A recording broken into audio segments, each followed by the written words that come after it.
Math was never our strong suit, but breaking down Ohio State football is. Sit back and join us for Buckeye Grove Instant Access, part of the Unscripted Ohio Podcast Network. You can do it! Brought to you by BuckeyeGrove.com. Post-game thoughts, immediate analysis, and much, much more to put the big game into perspective.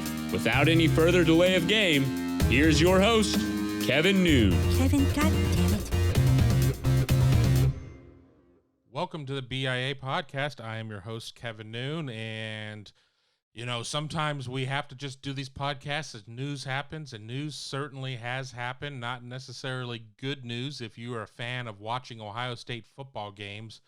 We're only going to get 8 of them before a supposed Big Ten championship game. Well, take that number down to 7. Ohio State and Maryland is off. They were supposed to play this weekend.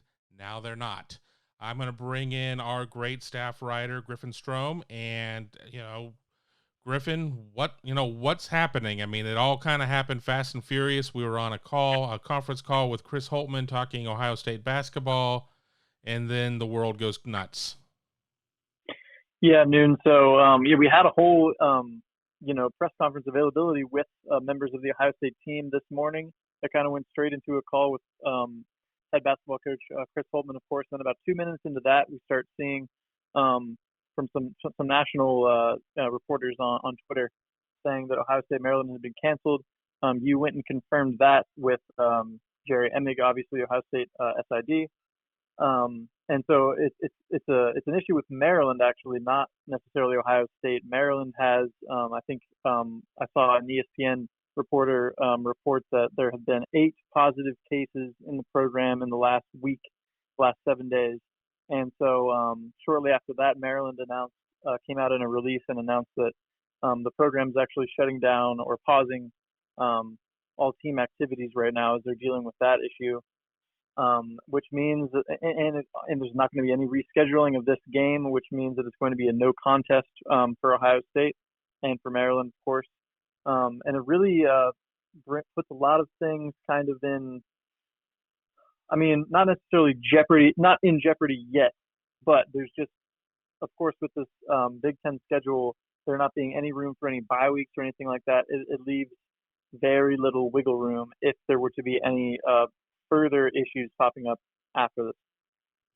Exactly. I mean, we were looking at Wisconsin in the league. They should be able to play this weekend, and they missed 2 games, and there was a lot of talk about, well, if they miss a third one, according to the way that the rules are set up, they couldn't participate in the Big Ten championship game, and obviously not getting that extra data point certainly doesn't help the case of any team trying to get into the college football playoff.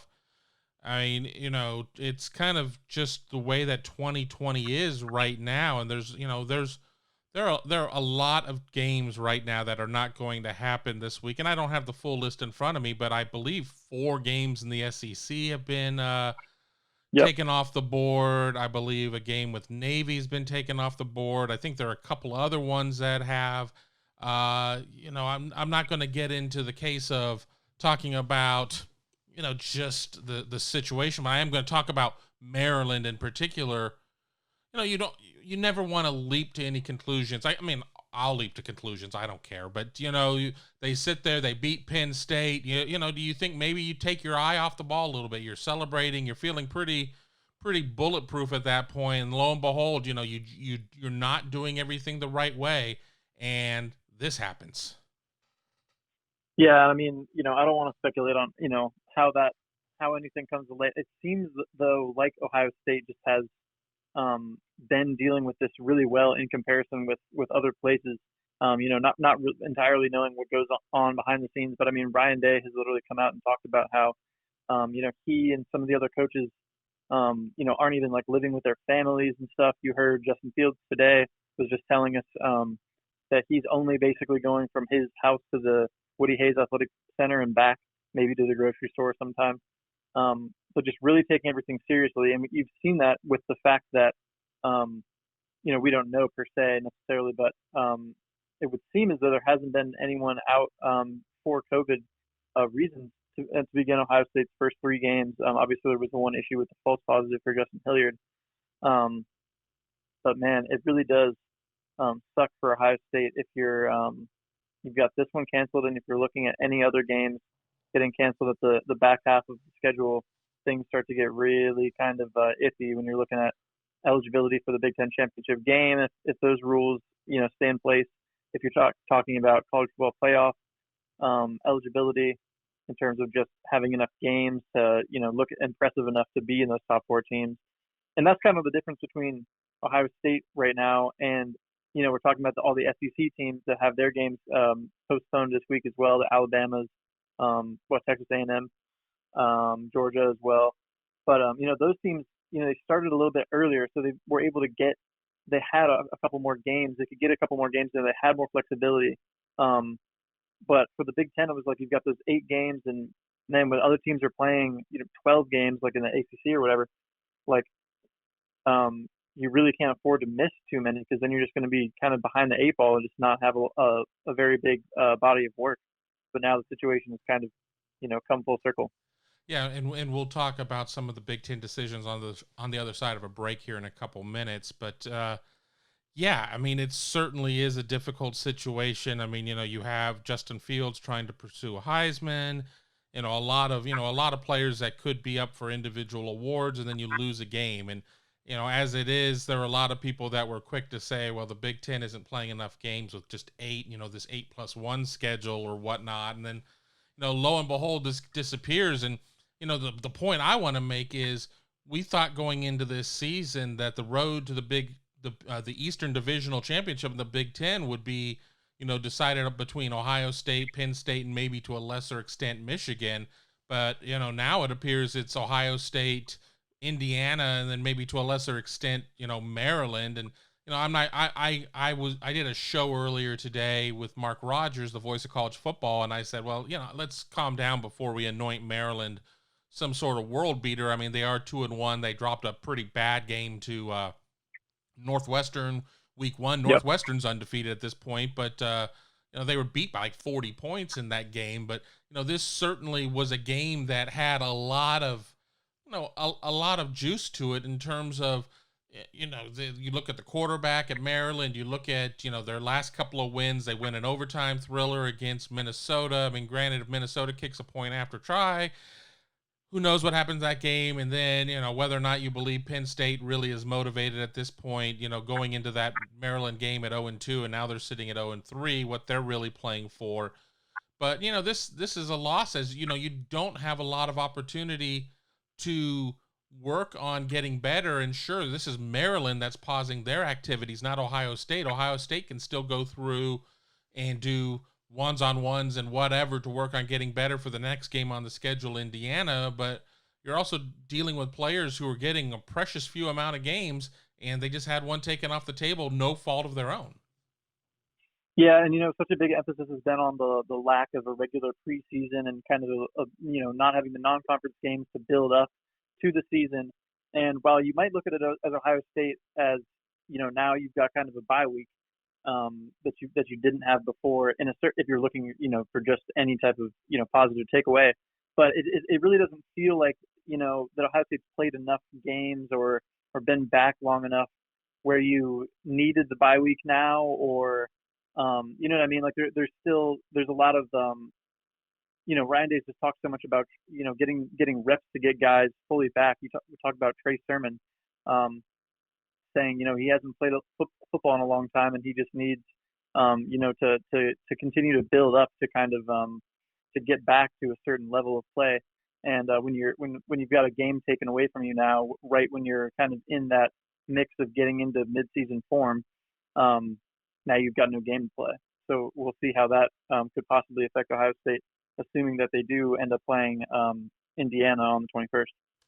You're listening to the BIA podcast. I'm your host, Kevin Noon. I'm joined by Griffin Strom, and we're talking about breaking news that came out here on Wednesday late afternoon. The Ohio State-Maryland game is off. Maryland taking a pause in its football activities after a rash of positive coronavirus positives. Certainly not a good situation for anybody involved.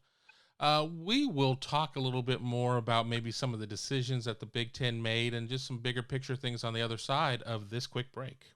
Hague Water Conditioning has been treating well in city water in Central Ohio with American-made water filtration products for over 60 years. Have a water quality problem? The water treatment experts at Hague know how to solve it. Not sure if your water softener is working? They will test, inspect, and sanitize any brand of water softener for only $20. Schedule a system checkup or water test today by calling 614-836-2195 or visit them online at HagueH2O.com. That's HAGUE H2O.com. Welcome back to the show. This is the BIA podcast, and we are talking Ohio State, Maryland, or the lack thereof. Griffin Strom joins us. The Big Ten certainly had the opportunity to do things right.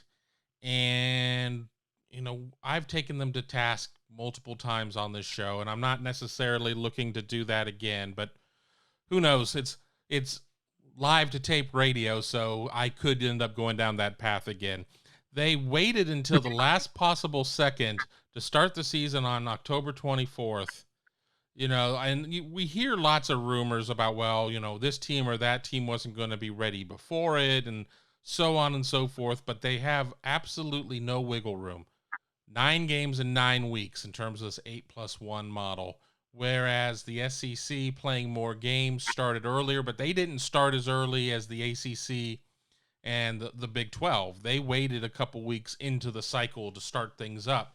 So now you have teams in that conference that do have that open weekend in terms of December 12th, which was kind of a mulligan weekend, if you will, as we're in Masters Week. So I'll bring out about all the golf terminology I know other than birdie and bogey and so on. But they still are having some situations where some games may not happen. Alabama LSU may not happen because Alabama still has to play, I guess, a make good with Florida or something along those lines. I know that there are situations there, but there are no opportunities for make goods in terms of the Big Ten, short of everybody changing their schedules, not playing the CFP on the 1st of January, not playing the CFP championship game, whatever that is, 10 days later or whatnot.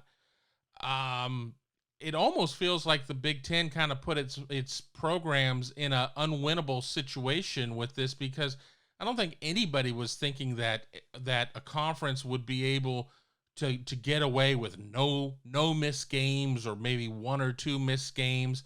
And you just don't know. We sat there and we saw COVID run through the Wisconsin quarterback room, and they didn't have any quarterbacks, and they're coming back, but you don't know what's going to happen in that situation. We've seen this run go through the SEC. We saw Trevor Lawrence miss 2 games at Clemson in the ACC, and Clemson goes and drops one of those games to Notre Dame. But I really don't know if the Big Ten did its programs any favors. Well, especially when you factor in the extended time off that players are mandated to take if they do test positive in the first place, because you look at the Trevor Lawrence situation. I mean, he had to miss 2 games, but he was only out for 10 days. So imagine if you're Justin Fields or any Big Ten quarterback really, and you test positive, and it's not like the night of a Saturday game. It's midweek or something. You're looking at several weeks that you're out, and it's already such a short season. I think one of the Ohio State players at some point before the season started was saying, like, man, if you test positive, you might as well just sit out the whole season, because you're missing so much of the season anyway. Not that people would do that necessarily, but somebody said that at some point, I'm pretty sure. And that's the thing about starting earlier, was that it gave a chance for like Trevor Lawrence, it gave him a chance to come back and finish out a season. Whereas Ohio State, now you're getting to a point where, looking at going into next week's game, if you were to have a positive test then you're missing the whole, back half of the season. And so yeah, it's just the decisions there. And you were hopeful. I was hopeful. You were hopeful. Everyone was hopeful that Ohio State or Big Ten would be able to get through an 8-9 week season without having issues. But I just think that was just really that just couldn't have happened. And obviously you saw it after the first week. There was canceled games, so it's not looking great. Yeah, I'm sorry. I was just gonna say, I always had kind of faith that Ohio State was always handling it right, but you you never know. And I kind of liken it to something that Nick Saban was quoted on talking about family, about players going back to see families, and he's like, well, I trust families, but nobody knows where, Uncle Tom has been or whatnot. Or that wasn't Uncle Tom. But somebody like that. I mean, I know. But the point being is that you don't know where the extended family's been. You don't know these types of situations. You don't know what happens when you're dealing with a team that might be sitting 2-4 at some point. Do they take their eye off the ball? Do they just not really care? They got nothing to play for. I mean, okay, great. I'm going to play in the 5 versus 5 game, probably no bowl game or whatever. I'm sick and tired of being in this bubble. I want to go on and live my life. So yeah, it's just it's a tough situation. And we can't forget that we are dealing with, college kids, and I say that kind of tongue-in-cheek because you're not much older than them as a recent graduate of The Ohio State University, but we're dealing with, I remember my college experience. I had mono when I turned 21, and I didn't let that stop me from going out to the bars. We weren't even dealing with coronavirus or anything like that, so, just a tough situation. Yeah, I mean, you've seen, in other sports leagues, the MLB, the NFL, and whatnot, the NBA, professional guys that are getting paid tons of money and expected not to, go out. And you've had numerous cases of, guys getting cited at bars or going out deliberately at night and things like that. And that's at the next level. These are some of these, these are college kids. So, it's just a whole different thing. So you mentioned Nick Saban. I don't know if you want to get into this, but some people are out there saying, Alabama's game got called off this weekend because of LSU having issues. Ohio State's game got called off because of Maryland having issues. Theoretically, why don't you stick Ohio State, Alabama together? But then you have another instance of the Big Ten kind of handicapping itself with some of its rules on this on the season restart, because as we already saw earlier this season with Nebraska, when their game with Wisconsin got canceled, they were looking to play a non-conference opponent in UT Chattanooga. Yes. Yeah. And they didn't allow that because they'd already implemented the no non-conference games. You don't know how the testing aligns, if it's the same protocols. So even though it would be a much bigger matchup, obviously Ohio State Alabama, that would get people very excited. It still doesn't seem like that would happen just based on the precedent set by the Big Ten already.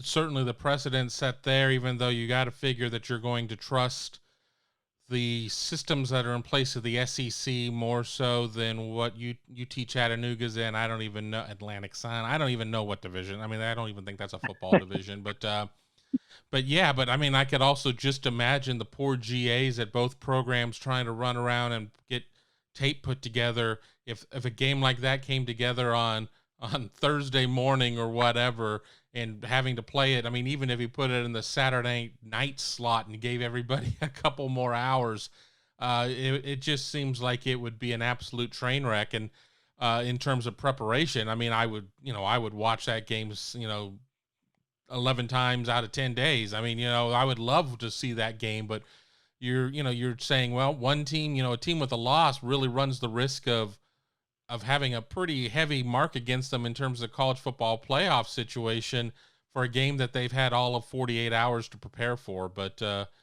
there certainly are some Twitter types that are out there trying to say that, oh, keep an eye on, this is being discussed, but, I'm skeptical, and I could just imagine Nebraska's head exploding if the Big Ten allowed Ohio State to do this and didn't allow Nebraska to do it. I think they would just sit there and drag themselves over broken glass back to the Big 12. Oh yeah, absolutely. And the Sir Yachts of the world are gonna stoke those flames a little bit just because it seems like a somewhat logical thing to do to match Ohio State up with Alabama. But as you said, how much do the coaching staff really? How much do they really even want to go into a game of that caliber, kind of with just a couple of days to prepare? I mean, it would just be such a different thing, and compared to a game where you can have a week or more in some cases when you're playing those other elite teams in a bowl game of preparation. Yeah, when you're preparing to tackle Jake Funk for Maryland, and then you end up having to go against Najee Harris for Alabama. There's a serious discrepancy there. So I don't know if that's while fans and writers and everybody around, well, most writers, there's some writers that just seem to hate football in society, but I digress. We would all love to see it, but I can't imagine that the coaching staffs would be that thrilled with it. And I'm sure the players would love to. The players just want to play, but yeah, it's certainly weird times. Hopefully Ohio State doesn't lose another one. I mean, hopefully this is a wake-up call to the other 13 programs around the Big Ten, that games can just kind of fall off at any point. I was kind of going through some of my notes that people send me during the day as we were doing this podcast, and one of the rumors is that Maryland, I mean, we're not just talking about 7 or 8 players that potentially could have been down for this game. I was told that as many as 5 starters. So that certainly doesn't bode well for them. You got to wonder. It's pretty difficult to get to red in terms of what the COVID situation is and forced shutdown versus what like Wisconsin did, and saying we just can't field a team that's going to be competitive or whatnot. So, I don't know, but we had a lot of work ready and already in the queue to go for preparations for Maryland. I think half of us had our predictions written, and a lot of that's going to be all for naught. So, any final thoughts on this breaking news Wednesday? I guess the last thing we didn't touch on would be, and I think you might have a better sense of this as a guy that worked in TV and broadcast somewhat. Why can't they just push back the college football playoff? Well, they could. They could. Why can't they sit there and go to more than 4 bids? There's a lot more money that could be at play if they did that. They're just stubborn. Mm-hmm. I mean, there's an amount of stubbornness. I mean, there is certainly a situation of, while college football semifinals have not always been on January 1st, they've been, hell, I can remember when you were there on December 27th, but there's this expectation to be delivering product on January 1st and 10 days later, 11 days later, whatever that may be for a championship game. But I have read some national guys over the course of the last couple weeks say, if we do see some sort of major pause that happens, we've already let the genie out of the bottle in terms of starting the season, and there are too many dollars in play not to get to a natural finish. So, I guess I could see a situation if there's enough stoppages and postponements to delay things. The SEC losing 4 games. The Big Ten has now lost 3 off the top of my head. One from, the team that everybody believes that should be the Big Ten champion. Are we to that point yet where they make some wholesale changes to the calendar? Probably not, but, it could happen. I can assure you, whether or not this game is on January 1st or January 7th or January 14th or whatever, the TV networks are going to be able to sell it to the advertisers, and the advertisers are going to be able to make lots of money on it. So it's not like it's impossibility, but you are dealing with a lot of stubborn types that may not want to yield. Right. But, all very interesting. Go ahead. No, I was just thinking while you were talking about that, I was just sitting here thinking, what if there was some crazy situation where the college football playoff didn't get pushed back and the Big Ten or Ohio State was no longer eligible for that because of the amount of games, and then they still extended the Big Ten season and played some type of Big Ten championship after a certain point. These just wild situations that could occur, but that was something that popped into my head. Yeah, but I also think that you would see a lot of pushback. If we're not competing for the championship, who really cares? Remember, we were looking at a situation of where the Big Ten and the Pac-12 were going to start a January or December, January, February season, and they were going to meet in the Rose Bowl, and that was going to be just as good. No, it wasn't. Nobody real.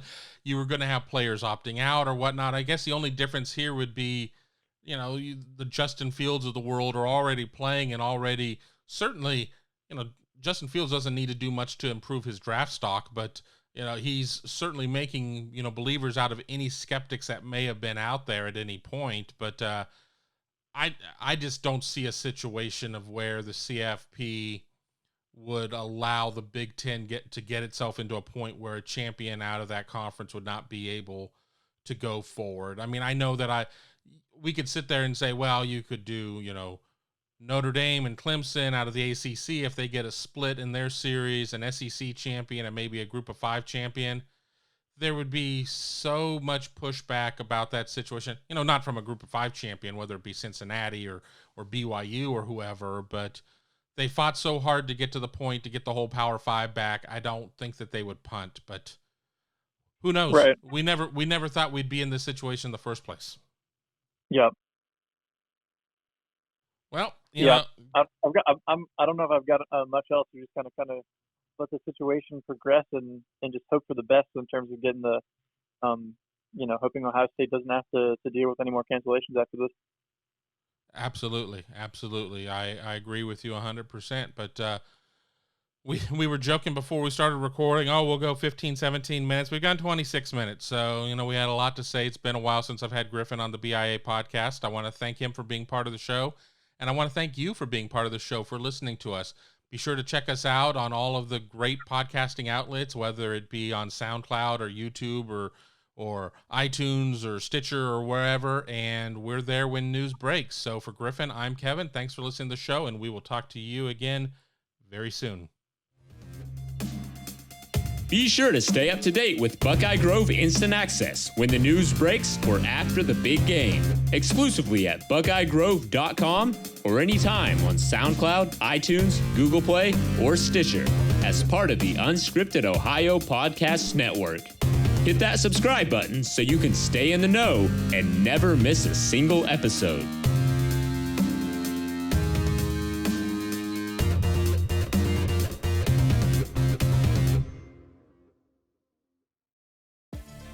Thanks for watching. Be sure to click on that subscribe button so you don't miss a single thing, and come visit us over at BuckeyeGrove.com for all the best Ohio State information on the web.